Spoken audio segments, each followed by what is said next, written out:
So basically, I'm a software engineer.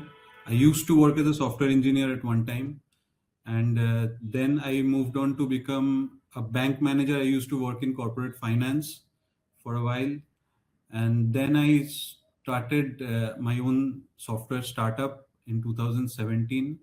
And around that time, I also started working in crypto a little bit. So I've been in crypto since I think for 8 years now, and I was mostly dabbling in community management stuff, and I used to write a lot. So basically, most of my interests are in building communities and building content for projects. So that's what I worked on since 2018 or 19, I think. For a year, I basically explored crypto, and after that, I started working on these things. So NFTs, I think I started collecting NFTs in 2021, and Basepaint was not born till then. So I had been collecting NFTs for a few years, and I was just exploring different communities because that was my passion. I used to go into communities and basically see what the vibe was. Because in crypto, I think most of the time the vibe is like uh, number go up, when moon, when Lambo. These are the vibes. When is my coin is going to go up? When is my NFT going to sell for 10x? So I used to always search for communities where you had less of this and more of focus on maybe the project itself, more on focus of building something of value and stuff like that. So that was always my focus, to find projects like that. So around 2023, yeah, I think 2023, 24, sorry, 2024, I discovered Basement. So it was around that time I was always exploring projects anyways. So I discovered Basement, and because I think I collected one or two NFTs of Basement at that time, and so I just went to see if they had any communities online, and they didn't have any, because I used to mostly join Discord servers or Telegram groups, and they didn't have any. So I saw that they had a chat, so I started just chatting to see what the vibe was like. And I saw that people here didn't know much about NFTs. They didn't know much about crypto itself. And that was amazing to me. An NFT project where people don't know much about crypto. They aren't talking about whether the basement token will go up, whether the NFT can sell for more. They were just focusing on the art itself. They were just focusing on what to draw. They were asking each other how they were doing, how the day was, their day was, and stuff like that. And that was a huge surprise to me, because in crypto, you never get a community like this. In crypto, if you join any Discord server, there's always people constantly buggering the devs about price, and constantly asking when the number will go up. And this wasn't the case with Basement, and that was very surprising to me. That's why I stuck around. I like that these people didn't know much about crypto. Even when we do crypto topics now, these days, most of the artists do not know much about maybe Bitcoin or Ethereum, and that's a very pleasant surprise to me. So it means that they are not focused on maybe the number, but they want to focus on the art itself. So I think that was why I think Basement stuck with me, uh, and other projects did not so much, because I have explored many. I think by now I might have explored like hundreds of projects, and there are only a handful of projects that have stuck with me. There's another project called Parachute that isn't very active now, but that was also like that. And Basement basically reminded me of Parachute. So yeah, I'm an engineer first, then I was a corporate banker, then I started my software is startup is still running, that's going on, and parallelly I spend time on Basement and other crypto projects. Yeah, it's still going on. That's a software startup is still ongoing. So I have a small team as well that runs the software. Yeah, I stopped that in 2017. I said no more working for others. Now I'll work for myself. Oh, sure, sure. So I've actually written an article about this, because one of my finance professors told me that Bitcoin was a scam, and I wrote an article telling him how I got introduced to Bitcoin, to basically debunk that claim. So I've written an article about how I started in crypto, but I'll just give you a short brief. So I knew about Bitcoin since 2000, I think 2010 or 11. So very early, I knew about Bitcoin, but I never really got into it actively. I just knew about that. I read a little, but I thought it might be a scam at that point of time. And I think around 2017, when Bitcoin, I think, jumped from $1,000 to $20,000, it suddenly hit me that I had missed the bus completely. And I just bought a little bit of Bitcoin because I thought this ship has sailed and maybe I'll never get into crypto again. But because I invested a little bit and then it crashed again, I thought I should maybe spend some time studying about crypto now. Because around that time I had stopped my job at corporate banking and I had a little bit of free time because I was doing my startup. So I had some time after my work to maybe do something on my own. So I started exploring and studying about crypto around that time. So I was always interested in crypto. I actually started as a skeptic. Then I actually joined as a moon boy who wanted the number to go up. But finally, when the number actually crashed, studied what this was about, how this was actually changing people's life, how this was a revolutionary technology and everything. And it actually blew my mind. And that's when I became actively involved and doing sort of exploring projects. Writing. I used to write a lot actually. I don't write so much now, but I used to be a prolific writer. I used to write maybe for many projects I've written. I think parachute was the exception, which is why I did for a few other projects. I mean, if I mention them and then say that they were not aligned to my values, then that would be wrong. That's why I'm not mentioning other projects. But if you see my bio, you will see a few names. But Parachute was one project which has very similar vibes to Basepaint because they were not focusing on the number, the money aspect. Yeah, no, basically, I was exploring. I think at that time I was looking at NFT projects on Base. So I think I went to OpenSea. I filtered by base. I think there's an option to filter by blockchain. I was just looking at the most active NFT projects on base. And on each, I think NFT project description, there is a link for communities. So there will be a link for Twitter, link for Discord, Telegram, etc. So I was just joining everything that was active to see what the vibe was like on the top projects. But Basement, I think it did not have any community except for Twitter. And in Twitter, it didn't have a group. So I just went to the website and saw there was a chat. That's how I discovered Basement, that these people didn't have a community, yet there were hundreds of people coming every day to paint.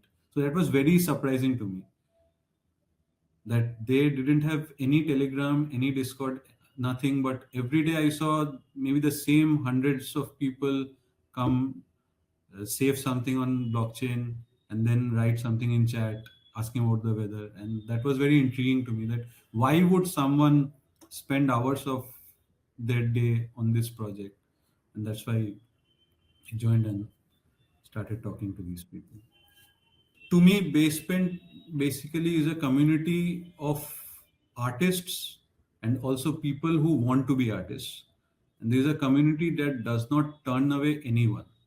So for someone like me who has never done pixel art, who has been welcomed into the community and has been given such a big brush, so I think that's a testament to what Basepaint is. It is a welcoming community of artists and people who want to create art. Okay, I'll give you a very practical reason why I keep coming back, which I think is true for everyone, but I think it's uncomfortable to say. So I get Ethereum every day from painting on Basepaint. So I think that's one of the most important aspects, that this is actually giving a side hustle that's actually giving you a side income. And maybe not everyone would be comfortable talking about money, but I think it's a good a support income for you. So that's one reason, but there's a very small reason for me, because there are many other projects where I could do this and maybe earn more. But for me, I think I keep coming back to Basement because I am appreciated for my time here.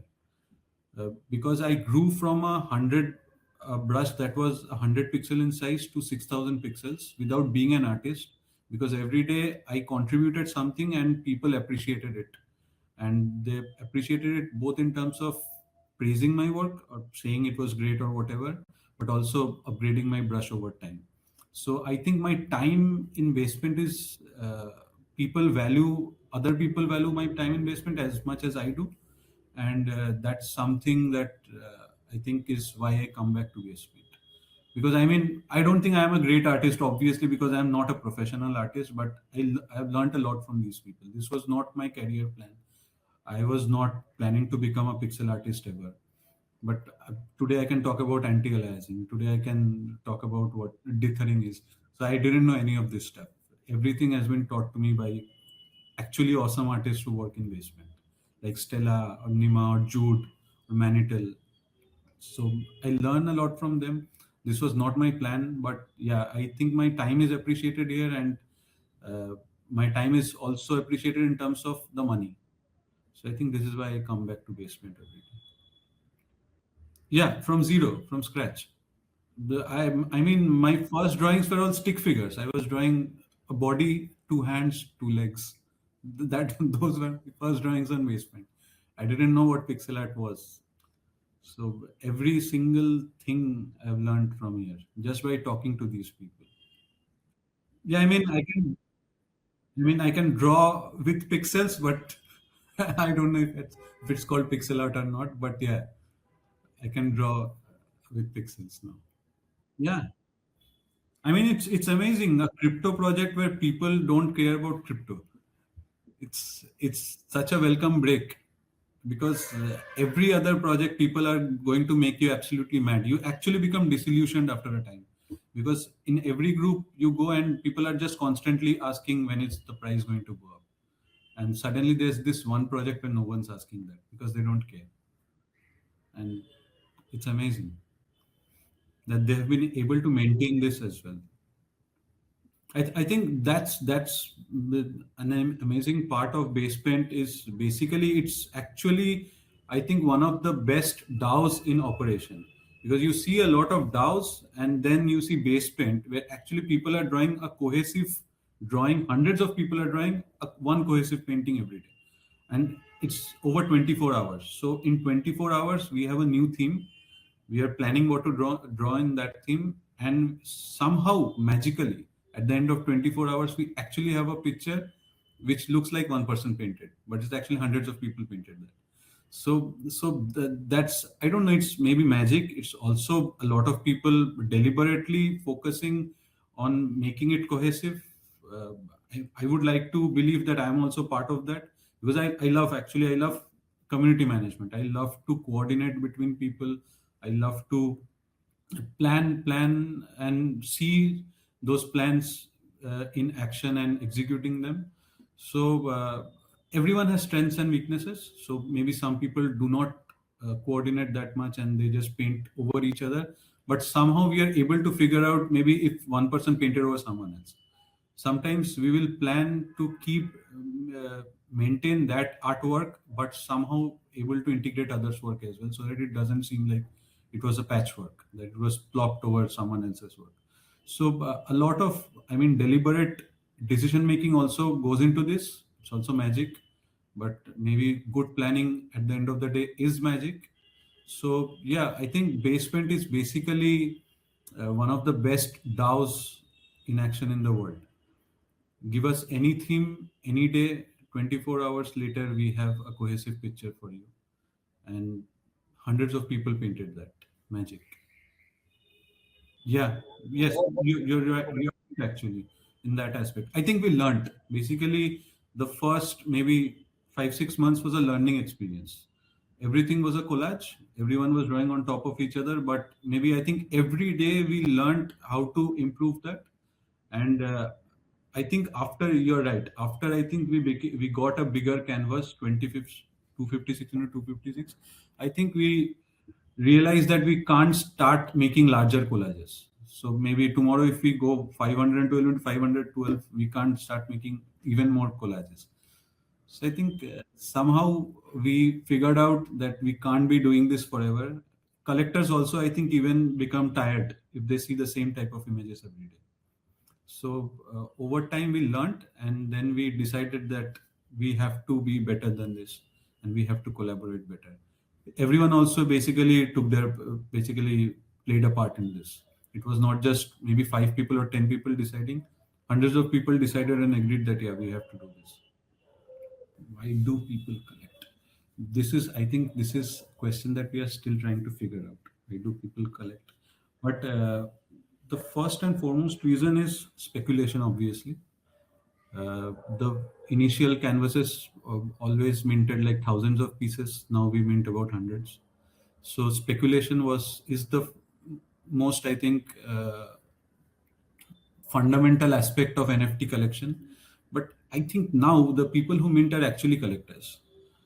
So I think this is my assumption. There are two types of collectors now. One is people who like base paint for what it is and they collect because of base paint, not because of the canvas itself.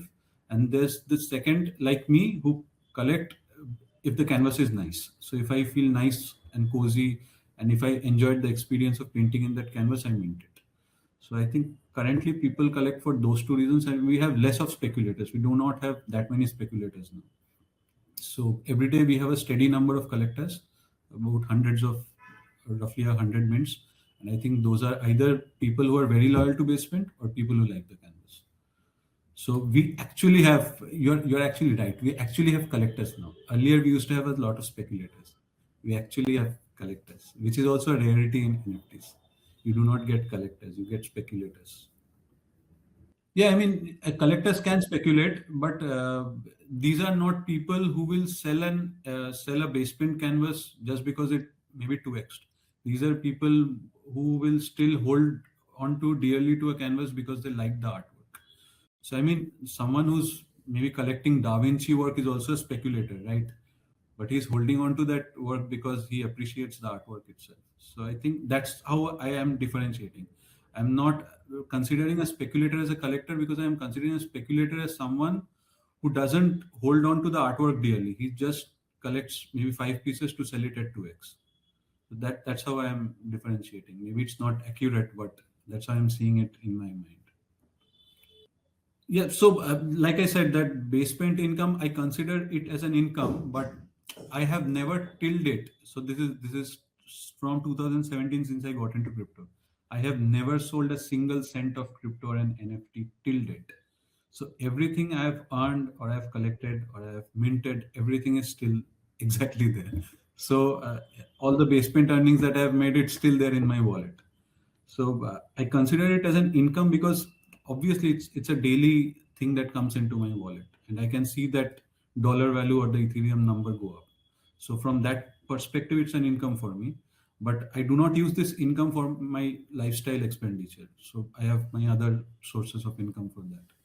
So in that aspect, it's not an income for me. But I still consider it as income because I have to give the respect to the money that's coming in. Always it's called when land meets ocean. It's, I don't know, it's maybe not very visually appealing, but that was the first time I think we did something completely a top down view, where a bird's eye view basically. And I don't know, I just like that canvas very much. It's not like the best canvas, it's not the, I don't think it's the collector's favorite or anything at all, but somehow I like it very much. Yeah, I used to do animations.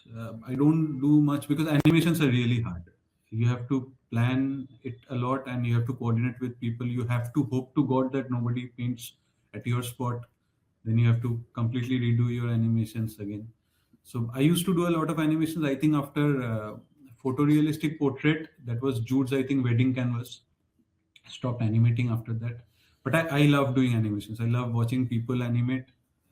That's also, animation is also a coordination task because you have to coordinate with other people and make sure that they don't save in that same spot.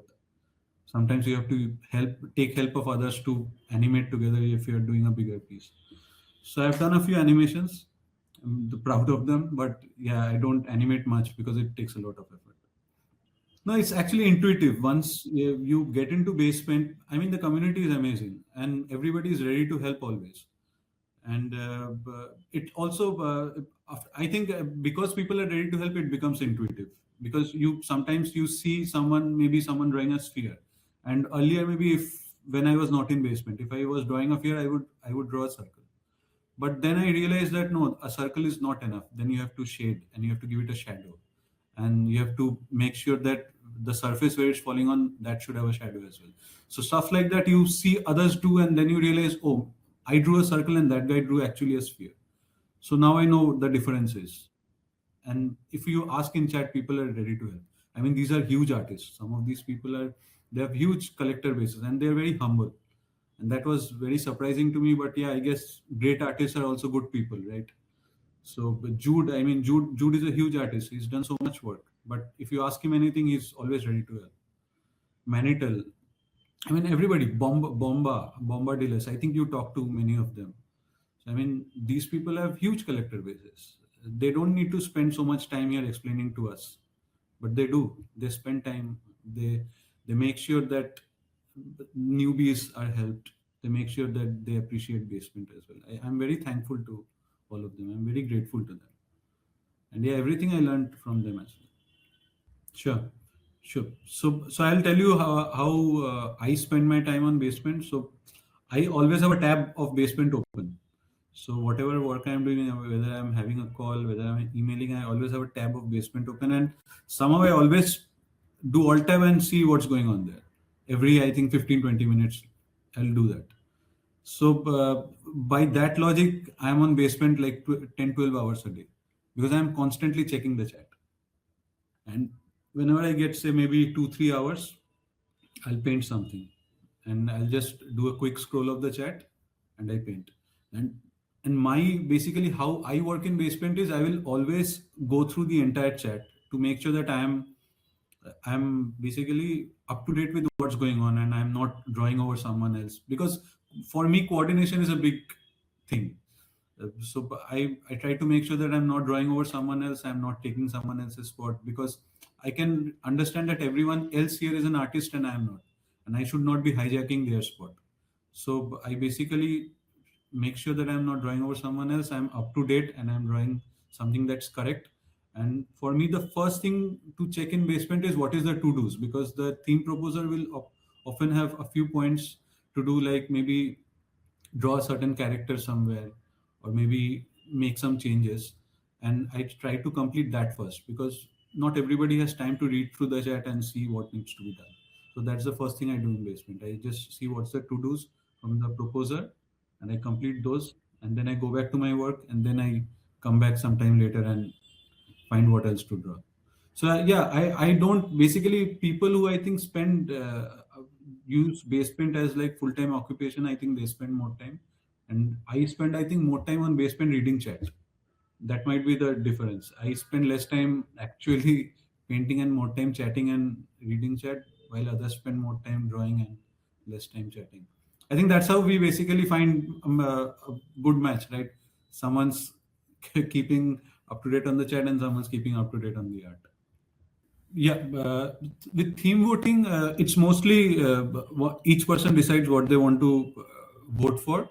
But sometimes we coordinate in chat. Like, for example, we'll see that if a theme has already been drawn or something similar has been drawn in maybe the last 7 days, and it's somehow leading the vote tally. So we'll discuss in chat that since we already did this, and maybe for the collector it will be like two similar canvases back to back. So sometimes we'll decide that maybe the thing coming second should come on first. But we always coordinate. There's no like insider voting or no collusion like that. We basically discuss in chat and coordinate whether which theme should we should go for. Usually, I mean, the theme proposers already know that what has been drawn and what would be a good theme for a palette. But sometimes, the rare cases when that doesn't happen, we maybe coordinate and decide what should win and what should not. But it's, yeah, it's still democratic, right? If someone still tells me that vote for second and I don't want to, I can still vote for the first one. I think every time we make a quantum jump in the number of contributors, there will be some time needed to getting used to that number. Maybe eventually, when only 20 people were drawing, that could have also been a problem if they were not coordinating. And when that jumped from 20 to 100, that became a problem. Now it's not a problem anymore. So I think every time there's a change in the number of contributors, we will just have to get used to that new number and how to coordinate with those people. Obviously, when thousands of people start contributing, touch wood, I hope that happens one day. But if thousands of people start contributing one day, obviously, I think first maybe a month or two we will have problems coordinating. But I think we will somehow figure out a balance. It always happens with base paint. Whenever there's a big change, it takes a little time getting used to, even when the canvas increased in size. I think we wouldn't be able to draw with, initially we thought this was not possible to draw with such a large canvas. But now we are drawing amazing canvases, right? I think every big change will just get time getting used to. I think after that we'll be okay with it.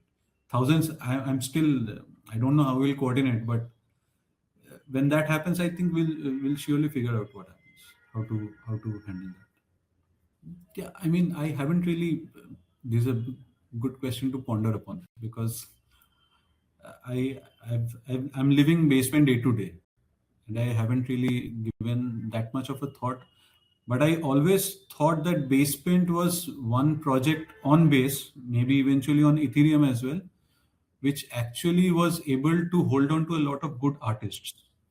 Because there are a lot of these art projects on in crypto where they lose out on artists and they die. But Basement somehow, even through, maybe we were going through a 1 year of bear phase, right? Bear phase in crypto, which is a very brutal phase to survive in crypto. But somehow we were able to hold on to these hundreds of artists who came back every day to Basement. So my thought in future that, and this is my really quick thought because I haven't really thought about this, that we are able to hold on to these artists and we are able to make use of these artists to build more artwork for both base as well as eventually for Ethereum. Because I don't think Ethereum community knows much about Basement. We have mostly been exposed to base and not Ethereum. I hope Vitalik and maybe other people on Ethereum as well are become aware of this community and they make use of our resources. Because I haven't heard that, but one of the moderators, Screamy, I think she hinted that something major will happen on 1000. I don't know what. I hope to be painting on Basement when I'm old. So I hope it runs forever. I mean, I hope it runs as long as Bitcoin or Ethereum, like Bitcoin or Ethereum is forever, right? So why not Basement?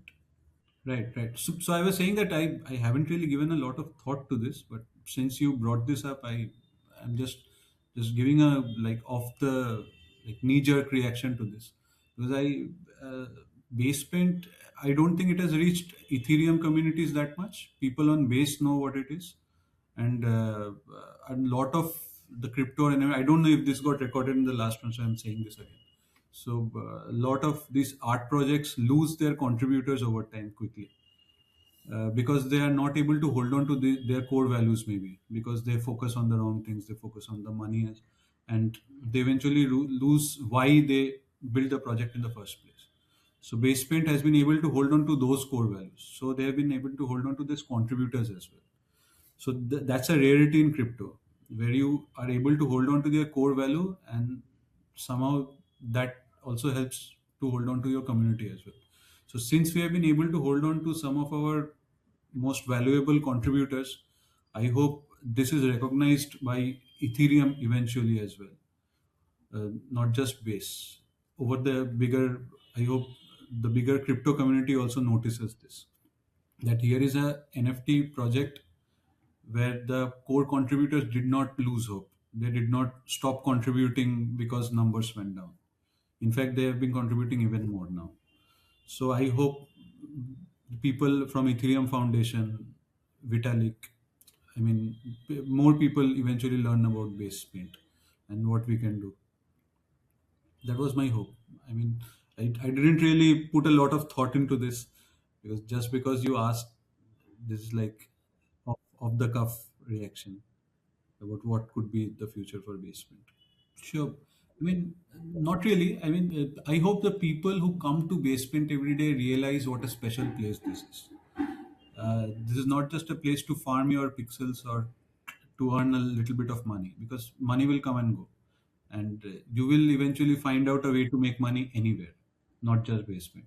So, money is a secondary aspect of this. This is a place where your time is not just valued, it's appreciated and mm, I mean, people actually, for me, I've actually realized what you can do in crypto with Basepaint. I mean, what difference crypto can make through Basepaint.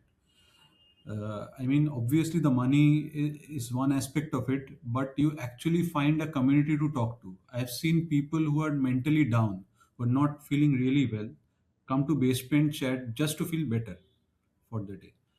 And there are not many communities that do this for you, and they're doing this for free. It's like free therapy, right?